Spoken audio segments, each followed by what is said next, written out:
behind the gilded gates of Windermere Palace where cameras never venture and secrets are currency. A single moment of rage threatens to shatter centuries of royal tradition.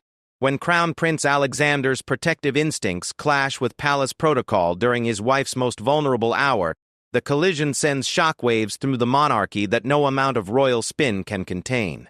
Some betrayals cut so deep that even princes bleed, and some truths are too explosive for any crown to contain. The antiseptic smell of the private medical wing at Windermere Palace hung heavy in the air as Crown Prince Alexander paced the marble corridors, his polished leather shoes echoing against the cold stone floors. 3 days had passed since Princess Catherine's emergency surgery, and the official palace statement spoke of routine recovery and expected healing. But Alexander knew the truth that palace walls concealed from the world outside. Catherine lay motionless in the pristine white room, surrounded by the most advanced medical equipment money could procure. Tubes and wires connected her fragile form to machines that beeped and hummed with mechanical precision. The riding accident had been far more severe than anyone dared announce. Internal bleeding, fractured ribs, and a traumatic head injury that left her drifting between consciousness and an unsettling stillness that terrified her husband more than any enemy he had ever faced. Dr. Margaret Thornfield, the royal family's most trusted physician, had been honest in her private consultations. "The next 72 hours are critical, Your Highness. The brain's swelling must reduce naturally, and we must monitor for any signs of complications. Princess Catherine is strong, but recovery from this type of trauma requires time and absolute peace." Alexander had barely left Catherine's side, surviving on coffee and the occasional sandwich brought by concerned staff. His usually immaculate appearance had given way to wrinkled shirt stubble that palace protocol would normally never tolerate, and eyes rimmed with exhaustion and worry. Sleep came in brief, uncomfortable intervals in the chair beside her bed, where he could hold her hand and whisper reassurances she might not hear. The accident itself replayed endlessly in Alexander's mind. Catherine had been an accomplished equestrian since childhood, riding with the confidence that came from decades of experience. But Thunderbolt, her favorite stallion, had been spooked by photographers hiding in the woods beyond the palace grounds. The horse had reared unexpectedly, sending Catherine tumbling backward onto the rocky path that wound through the royal estate. Palace security had immediately cordoned off the area, and the photographers responsible had been arrested, though their images had already begun circulating on social media before they could be contained. The official investigation was ongoing, but Alexander suspected the incident was no accident. Someone had deliberately positioned those photographers to create exactly this kind of chaos.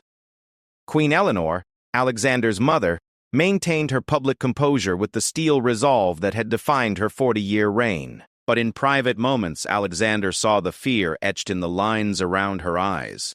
Catherine wasn't just her daughter-in-law. She had become the daughter Eleanor never had, the bright spark who brought laughter and warmth to the sometimes cold formality of palace life. "The people are asking questions," Eleanor had warned during one of their hushed conversations in the corridor. "Lord Chancellor Morrison is suggesting we consider releasing more medical information to quell the speculation. The press is growing restless, and social media is creating its own narratives about Catherine's condition." Alexander had rejected this suggestion immediately. Catherine's privacy is not negotiable. She's fighting for her life, not performing for the public. They'll know what they need to know when she's ready to tell them herself. The tension between transparency and protection had always been a delicate balance for the royal family, but never more so than now. Every hour that passed without substantial updates fueled more speculation, conspiracy theories, and invasive attempts by media outlets to gather information through any means necessary. Palace staff moved through the medical wing with unusual quiet, their normal chatter replaced by whispered conversations and worried glances. Catherine was beloved among the household staff, known for her kindness, her genuine interest in their families, and her informal approach that put everyone at ease.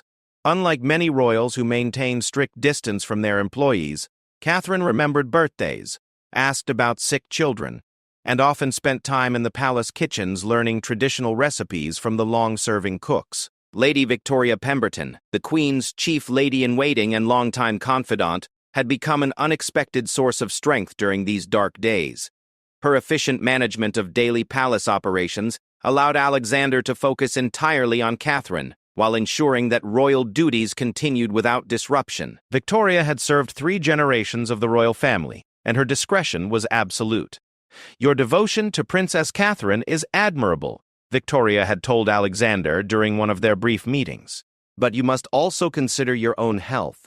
The kingdom needs its crown prince strong and capable, especially during uncertain times like these." Alexander appreciated her concern, but nothing could draw him away from Catherine's bedside for more than brief intervals. He read to her from her favorite novels, played recordings of classical music she loved, and maintained a steady stream of conversation about their shared memories, their plans for the future, and his unwavering confidence in her strength. The medical staff had explained that patients in Catherine's condition could often hear and process information even when unable to respond. Alexander clung to this hope, filling the sterile silence with words of love and encouragement. He described the flowers arriving from well-wishers around the world, the cards from school children, and the prayers being offered in churches, mosques, and temples across the Commonwealth. Dr. Thornfield conducted her examinations with gentle efficiency, checking Catherine's responses to various stimuli and monitoring the complex array of data displayed on the surrounding machines. Each assessment brought mixed news. Some indicators showed improvement, while others remained frustratingly stagnant. "Healing happens at its own pace," she reminded Alexander during one particularly discouraging update. "The human brain is remarkably resilient, but it demands patience. Princess Catherine's youth and excellent physical condition work in her favor, but we cannot rush the process." Palace security had been dramatically increased following the accident, with additional personnel stationed throughout the grounds and specialized medical security experts brought in to protect the privacy of Catherine's treatment. Commander James Sheffield, head of Royal Protection, had implemented protocols typically reserved for national security threats. The investigation into the photographers who had caused the accident was yielding disturbing information. These weren't typical paparazzi seeking candid photos for tabloid sales. They appeared to be part of a more organized effort, possibly connected to foreign interests seeking to destabilize the monarchy through scandal or crisis. Alexander had been briefed on these findings, adding another layer of concern to his already overwhelming anxiety. As evening approached on Catherine's 3rd day in the medical wing, Alexander noticed a subtle change in her breathing pattern. Her eyelids fluttered slightly, and her fingers seemed to respond more definitively when he squeezed her hand. Dr. Thornfield was summoned immediately, and her cautious optimism provided the first genuine hope Alexander had felt since the accident. "These are encouraging signs," she confirmed after a thorough examination. "Princess Catherine may be beginning to emerge from the deeper stages of unconsciousness. However, we must remain cautiously optimistic. Recovery from traumatic brain injury can be unpredictable, with periods of progress followed by temporary setbacks." Alexander felt a surge of relief so profound it nearly brought him to his knees. He had been preparing himself for far worse possibilities, scenarios that Dr. Dr. Thornfield had gently outlined during their most honest conversations. The possibility of permanent cognitive damage, memory loss, or other lasting effects from the head trauma had haunted his sleepless nights. Word of Catherine's slight improvement spread carefully through the palace hierarchy, bringing smiles to faces that had been etched with worry for days. Queen Eleanor visited that evening, her composed exterior cracking slightly as she observed the encouraging signs for herself. She placed a gentle hand on Alexander's shoulder, a rare display of maternal affection that spoke volumes about the family's relief. The evening brought another development that would prove far more troubling than anyone anticipated. Palace Communications Director Sarah Mitchell approached Alexander with news that fresh photographers had been spotted on the perimeter of the royal estate, using increasingly sophisticated equipment to attempt long-range surveillance of the medical wing. "Security is handling the immediate threat," Sarah reported, "but we're concerned about the escalating nature of these intrusions. Someone appears to be coordinating these efforts, possibly with inside knowledge of palace routines and security protocols." This information sent chills through Alexander that had nothing to do with the cool palace air. The idea that someone within their trusted circle might be providing information to hostile outside forces represented a betrayal that cut to the very heart of royal security. Catherine's accident might not have been the random misfortune they had initially believed. As night settled over Windermere Palace, Alexander maintained his vigil beside Catherine's bed, But now his protective instincts were heightened by a growing sense that darker forces were at work. The subtle improvements in Catherine's condition provided hope, but the emerging evidence of a coordinated attack on their privacy and security suggested that their ordeal was far from over. The machines continued their quiet symphony of beeps and hums, monitoring every aspect of Catherine's recovery, while Alexander planned how to protect his wife from threats both medical and malicious. Tomorrow would bring new challenges, but tonight he focused entirely on the gentle rise and fall of Catherine's breathing and the faint warmth of her hand in his. Part 2. Dawn broke gray and muted over Windermere Palace as Alexander stirred from another restless night in the chair beside Catherine's bed. His neck ached from the awkward position, but the discomfort paled compared to the surge of hope he felt when he noticed Catherine's eyes tracking movement across the room. Dr. Thornfield had arrived early for her morning examination, and her pleased expression confirmed what Alexander dared to believe. "Princess Catherine is definitely showing increased awareness," the doctor announced after completing her assessment. Her pupil responses are much more consistent, and her brain activity patterns indicate she's processing external stimuli more effectively. We're still not out of the woods, but these are very encouraging developments. Catherine's lips moved slightly, though no sound emerged. Alexander leaned closer, stroking her hair gently while whispering reassurances. "I'm here, darling. You're safe, and you're getting stronger every hour. Don't try to talk yet. Just focus on healing." The improvement in Catherine's condition should have brought unqualified relief, but Alexander's morning briefing with Commander Sheffield introduced complications that transformed hope into a more complex mixture of emotions. The security chief's usually calm demeanor showed cracks of concern that immediately put Alexander on high alert. "Your Highness, we've identified the source of the coordinated surveillance efforts," Sheffield reported, his voice carefully controlled. "The photographers yesterday were working for Meridian Media Group, the same organization that employed the individuals who caused Princess Catherine's accident. More troubling, we've discovered evidence suggesting they had advanced knowledge of Her Highness's riding schedule." Alexander felt his blood pressure rise as the implications became clear. "You're saying someone provided them with Catherine's private itinerary?" "Someone inside the palace? That appears to be the case. We're conducting a thorough investigation of all personnel, with access to royal scheduling information. Until we identify the source of the leak, we've implemented enhanced security protocols and restricted access to sensitive information." The betrayal cut deep, but Alexander's anger was tempered by his determination to protect Catherine during her vulnerable recovery period. He authorized Sheffield to take whatever measures necessary to identify the source of the security breach while maintaining the peaceful environment Catherine needed for healing. Queen Eleanor arrived for her morning visit looking more rested than she had in days. The improvement in Catherine's condition had allowed her to sleep properly for the first time since the accident, though the news about the security breach quickly erased any sense of relief. 40 years on the throne, and I still find myself shocked by the depths some people will sink to for money or attention," Eleanor said quietly, watching Catherine's peaceful face.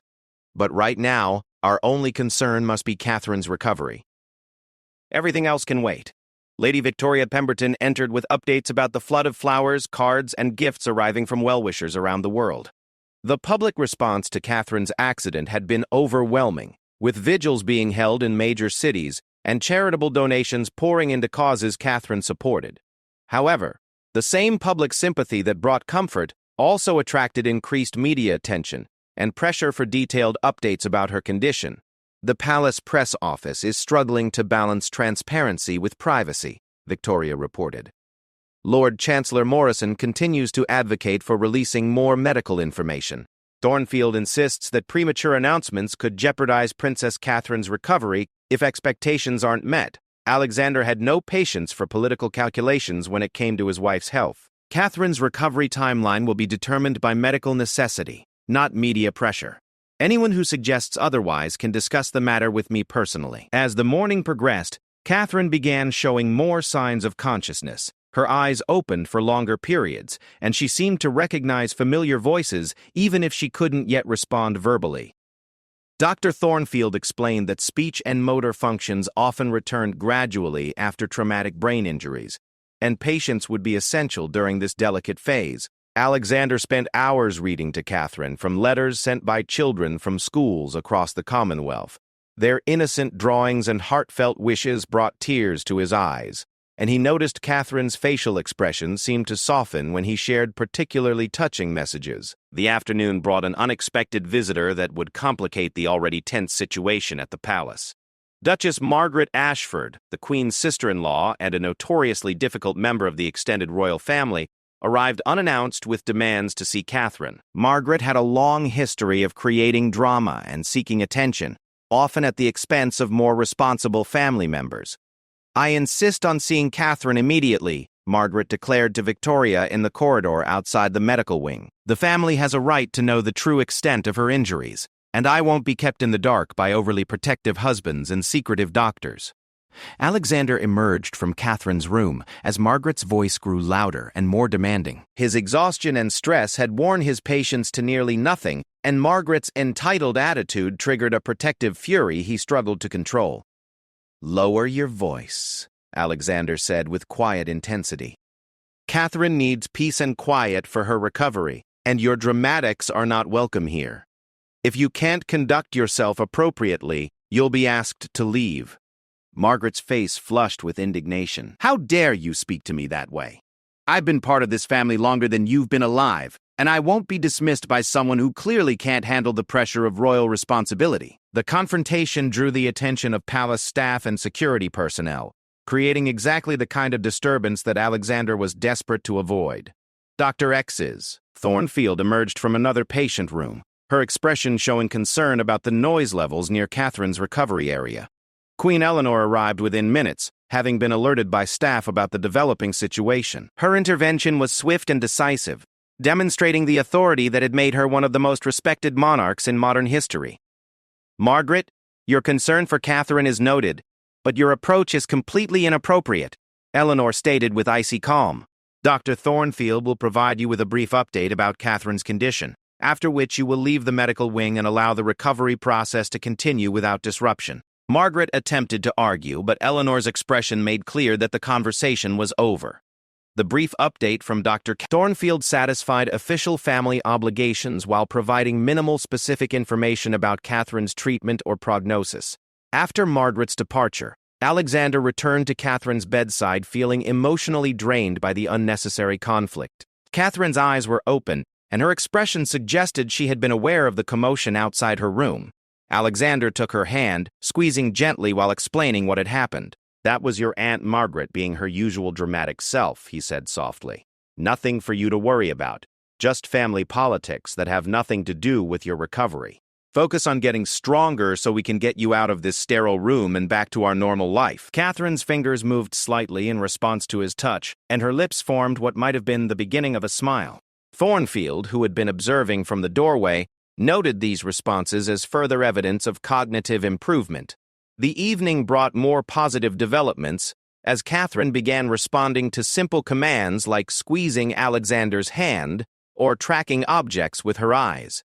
Dr. Thornfield cautioned against overexcitement, but privately expressed optimism about Catherine's trajectory toward fuller consciousness. Commander Sheffield returned with updates about the security investigation that provided both relief and new concerns. The leak appeared to have come from a recently hired member of the communications staff, who had been recruited by Meridian Media Group before even applying for the palace position.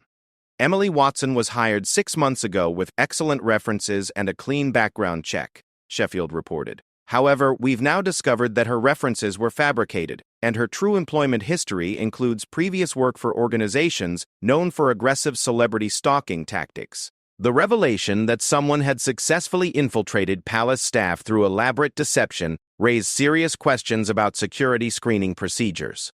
Alexander authorized a comprehensive review of all recent hires and enhanced background checks for anyone with access to sensitive information. As night fell over the palace, Alexander felt cautiously optimistic about Catherine's medical progress while remaining deeply concerned about the security implications of the coordinated attack on their privacy. The investigation was ongoing, but the discovery of a planted staff member suggested that hostile forces were willing to invest significant time and resources in compromising royal security. Catherine slept peacefully through the night, her vital signs showing continued improvement and her responses to stimuli becoming more consistent. Alexander maintained his vigil, reading quietly and responding to the steady stream of messages from world leaders, celebrities, and ordinary citizens offering support and prayers for Catherine's recovery. The machines that had seemed so ominous just days earlier now provided reassuring confirmation of Catherine's steady progress toward full consciousness. Tomorrow would bring new challenges and decisions about how to protect his family from future attacks, but tonight, Alexander allowed himself to feel genuine hope for the first time since the accident. Part 3. The fourth morning of Catherine's recovery dawned with unprecedented activity throughout Windermere Palace. Dr. Thornfield arrived early with news that would change everything. Catherine had spoken her first words since the accident, asking for water during the night shift. The simple request represented a monumental breakthrough, indicating that her cognitive functions were returning more rapidly than anyone had dared hope. Alexander had been awakened by the night nurse, and he spent the pre-dawn hours beside Catherine's bed, waiting for her to wake naturally so he could hear her voice for himself. When her eyes finally opened and focused clearly on his face, the relief was overwhelming. "Alexander," she whispered, her voice hoarse from days of intubation and medication. "What happened? Why does everything hurt?" Tears streamed down Alexander's face as he gently explained about the riding accident, her injuries, and the days of uncertainty they had all endured. Catherine listened with growing awareness, though her memory of the actual incident remained frustratingly blank. "Thunderbolt?" she asked, concern for her horse evident even in her weakened state. "He's fine," Alexander assured her, shaken up but unharmed. The veterinarian examined him thoroughly, and he's been getting extra attention from the stable staff. They're all eager for your recovery so they can tell you themselves how worried they've been. Doctor? Thornfield's examination revealed remarkable progress in Catherine's neurological function. Her speech was clear despite the hoarseness. Her memory of events before the accident seemed intact, and her motor responses were nearly normal. The doctor cautioned that full recovery would still take time, but the immediate prognosis had improved dramatically. "Princess Catherine, you've exceeded our most optimistic expectations," Dr. Thornfield announced with genuine pleasure. "However, you'll need several more days of monitoring and gradual rehabilitation before we consider discharge. Brain injuries can be unpredictable, and we want to ensure complete stability before resuming normal activities." The news of Catherine's awakening spread quickly through palace channels, bringing smiles and relief to staff members who had maintained worried vigils throughout her unconsciousness. Queen Eleanor arrived within the hour, her composed exterior finally cracking as she embraced her daughter-in-law with tears of joy. "My dear Catherine," Eleanor said softly, "you gave us quite a scare. The entire Commonwealth has been praying for your recovery, and now we can finally give them the good news they've been waiting for." But even as the family celebrated Catherine's remarkable progress, Commander Sheffield was dealing with developments that threatened to overshadow the positive medical news. Emily Watson, the communications staff member who had been feeding information to outside sources, had disappeared during the night, apparently alerted by unknown accomplices that her cover had been blown. "We have teams searching for Watson, but she appears to have had an extensive escape plan prepared," Sheffield reported during his morning briefing with Alexander. "More concerning, we've discovered evidence that she accessed files containing not just scheduling information, but also medical updates about Princess Catherine's condition and treatment. The implications were staggering. Someone had been monitoring Catherine's recovery in real time, possibly planning to exploit any negative developments for maximum impact." Alexander's protective instincts, already heightened by days of stress, now transformed into something approaching rage at the violation of his wife's privacy during her most vulnerable moments. "I want every file Watson accessed identified and secured," Alexander ordered. "And I want to know exactly how this information was being transmitted and to whom. This goes far beyond simple media intrusion. This is a coordinated assault on the royal family's security and privacy." Lady Victoria brought additional troubling news about increased paparazzi activity around the palace perimeter. Word of Catherine's improvement had somehow leaked despite the tight security protocols, and media outlets were positioning for exclusive coverage of her eventual public appearance. The preliminary investigations suggest that Meridian Media Group has been planning this campaign for months, Victoria reported. The riding accident may have been an opportunity they seized upon but their infiltration of palace staff indicates a much longer-term strategy. Alexander struggled to process the calculated nature of the attack on his family. The idea that Catherine's accident had been deliberately caused was horrifying enough, but the discovery that hostile forces had been positioning themselves within palace operations for months suggested a level of planning that bordered on espionage. Catherine, still weak but increasingly alert, noticed the tension in Alexander's demeanor, despite his attempts to shield her from the security concerns. Her intuitive understanding of his moods, developed over years of marriage, made concealment impossible. "Something else is wrong," she observed, studying his face carefully.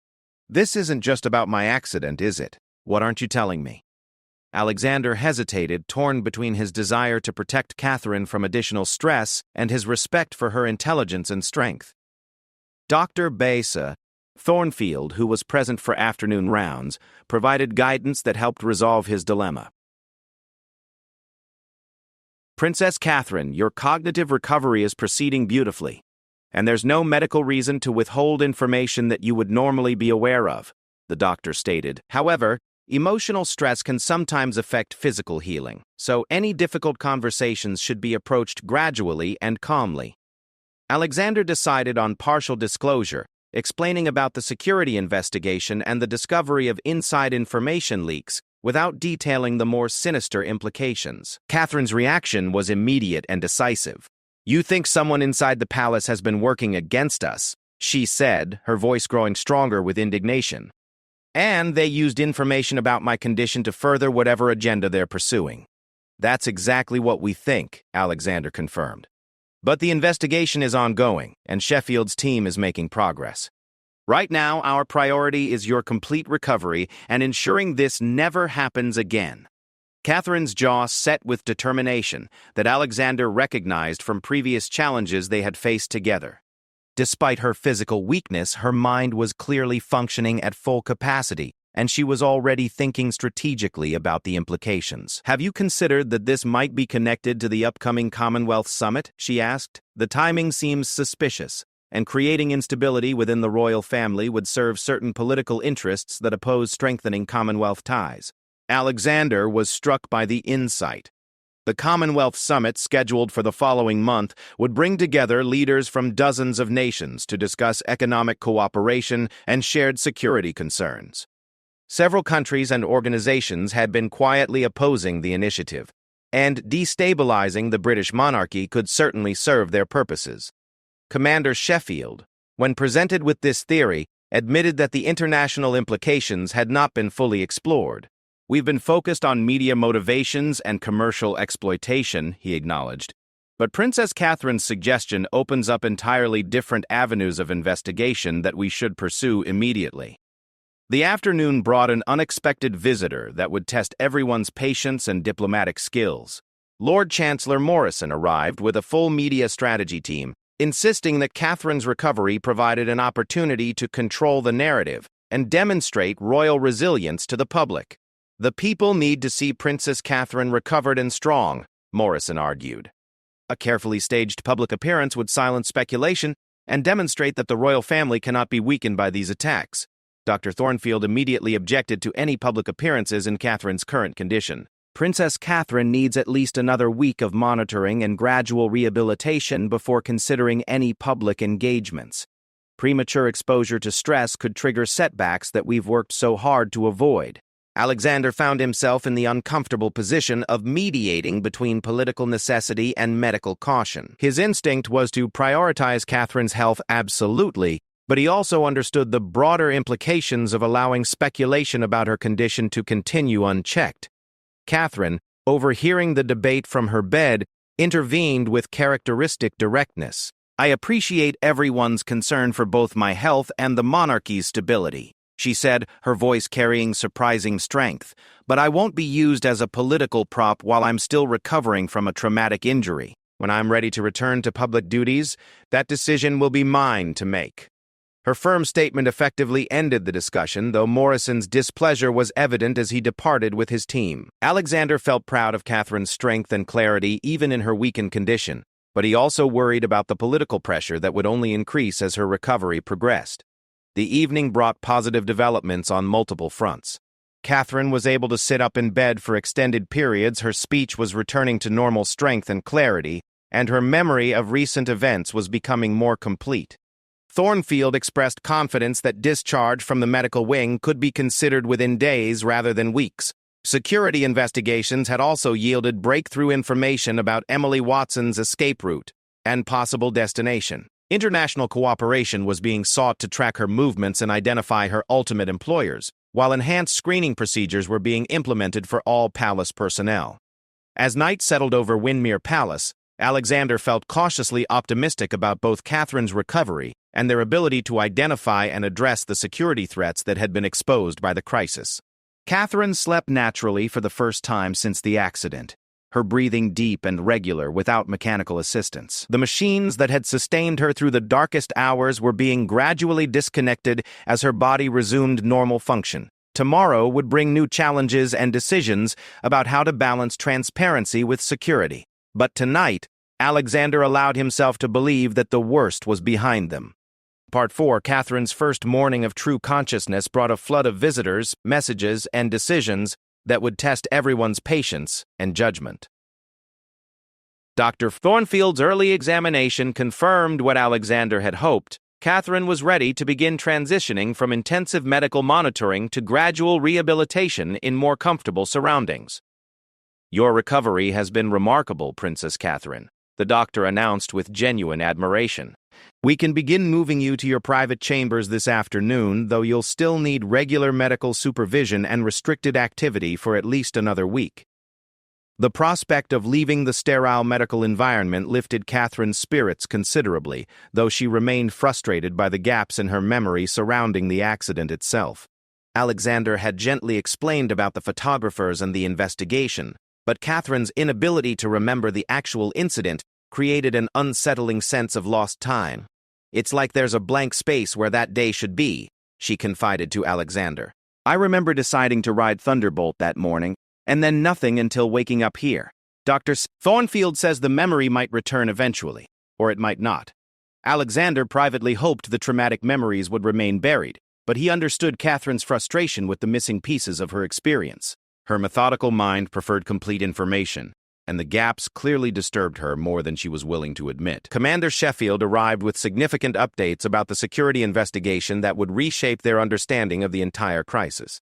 Emily Watson had been apprehended at Heathrow Airport attempting to board a flight to Dubai, and her initial interrogation had revealed the scope of the conspiracy against the royal family. Watson was recruited 18 months ago by an organization calling itself the Republic Foundation, Sheffield reported. They appear to be funded by a coalition of anti-monarchist groups and foreign interests seeking to destabilize Commonwealth unity before the upcoming summit.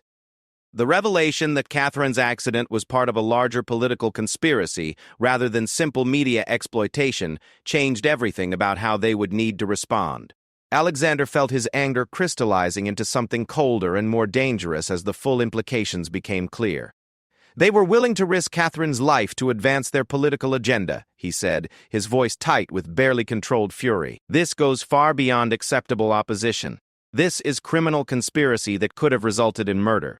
Catherine, despite her weakened condition, insisted on being fully briefed about the investigation's findings. Her strategic mind immediately grasped the connections between the infiltration, the accident, and the upcoming Commonwealth Summit. They needed a crisis that would make the royal family appear vulnerable and distracted, she analyzed. "My accident provided perfect cover for questioning the monarchy's stability and Britain's ability to lead Commonwealth initiatives effectively." Queen Eleanor joined the briefing, her expression grave as she processed the international implications. "We're not just dealing with domestic political opposition," she observed. "This suggests coordination between foreign powers and internal dissidents that constitutes a genuine threat to national security." The political ramifications were staggering, but Alexander's primary concern remained Catherine's safety and recovery. The knowledge that hostile forces had been operating within palace walls for months made him question every aspect of their security arrangements and daily routines. Lady Victoria brought disturbing news about continued media pressure despite the enhanced security measures. Leaked photographs of medical equipment being moved to Catherine's private chambers had appeared on social media, suggesting that surveillance efforts were continuing despite Emily Watson's arrest. We may have additional infiltrators among the staff, Victoria warned, or sophisticated external surveillance that we haven't yet detected. Either way, Princess Catherine's privacy continues to be compromised. Dr. Thornfield expressed serious concern about the impact of ongoing stress on Catherine's recovery. The brain healing process can be significantly affected by emotional disturbance, she explained. Princess Catherine needs a calm, secure environment to complete her recovery, not the constant tension of knowing she's under hostile surveillance. Alexander made a decision that surprised everyone, including himself. We're leaving Windmere, he announced. Catherine needs complete security and privacy to recover properly, and we can't guarantee either here until this investigation is completed. The suggestion of relocating triggered immediate objections from palace officials who pointed out security challenges, protocol concerns, and the political implications of appearing to flee from threats. But Alexander's determination was absolute, supported by Catherine's obvious relief at the prospect of escaping the palace's compromised environment. Where would we go? Queen Eleanor asked, her tone suggesting she was seriously considering the unprecedented departure. Balmoral, Alexander replied. It's isolated, easily secured, and completely outside normal palace operations. Catherine can recover in peace while Sheffield's team continues their investigation without worrying about our immediate safety. Commander Sheffield quickly warmed to the idea, recognizing the security advantages of a controlled environment where every person could be thoroughly vetted. We could establish a complete security perimeter around the estate and limit access to essential personnel only. He agreed. Catherine's eyes brightened at the mention of Balmoral, the Scottish estate where she and Alexander had spent some of their happiest private moments away from royal duties. The fresh air and quiet would be perfect for recovery, she said. And we could finally have normal conversations without wondering who might be listening. Dr. Thornfield agreed to the relocation provided that appropriate medical facilities could be established at Balmoral and she could maintain regular oversight of Catherine's continued recovery. Within hours, plans were underway for an unprecedented royal evacuation, disguised as a routine change of residence. The logistics of secretly moving the Crown Prince and Princess to Scotland while maintaining the appearance of normal palace operations required careful coordination between multiple security agencies. Decoy motorcades, false schedule information, and misdirection efforts were employed to conceal their actual movements. As afternoon approached, Catherine was carefully transferred from her medical bed to a wheelchair for the journey to their private chambers and eventual departure. The simple act of leaving the medical wing felt like a major victory, though Dr. Thornfield insisted on portable monitoring equipment and emergency medical supplies accompanying them to Scotland. Alexander felt a mixture of relief and frustration as their convoy prepared to leave Windmere Palace under heavy security escort. Relief at removing Catherine from the compromised environment, but frustration that hostile forces had succeeded in driving them from their own home. This feels like retreat, Catherine observed as they settled into the armored vehicle that would transport them to the private airfield where a royal helicopter waited. Strategic withdrawal, Alexander corrected. Sometimes the best way to protect what matters most is to change the battlefield to terms that favor you instead of your enemies. The helicopter flight to Balmoral provided Catherine's first fresh air and natural sunlight since the accident. Despite her lingering weakness, Alexander could see her spirits lifting as they left London's urban sprawl behind for the rolling hills and forests of Scotland. Balmoral Estate had been prepared with remarkable efficiency, considering the short notice. Medical facilities had been established in the main house. Security personnel had swept every building and surrounding area, and a complete communications blackout had been implemented to prevent any leaks about their location. Catherine's first night away from the palace brought the peaceful sleep she had been unable to achieve amid the constant tension of the medical wing. Alexander remained vigilant but finally allowed himself to relax slightly, knowing that their immediate environment was secure and private. The investigation would continue, the political implications would need to be addressed, and eventually they would need to return to public life. But for now, Catherine was safe, healing, and protected from the hostile forces that had tried to exploit her vulnerability for their own agenda. As Alexander watched his wife sleep peacefully in the familiar surroundings of their favorite retreat, he began planning how to ensure that such a coordinated attack on their family would never succeed again. The battle for their privacy and security was far from over, but they had won the most important victory: Catherine's life and recovery. The morning would bring new challenges and decisions about how to respond to the conspiracy that had been exposed by the crisis. But tonight, surrounded by the ancient walls and peaceful grounds of Balmoral, Alexander allowed himself to believe that love, determination, and careful planning could overcome even the most sophisticated threats to their family and their future.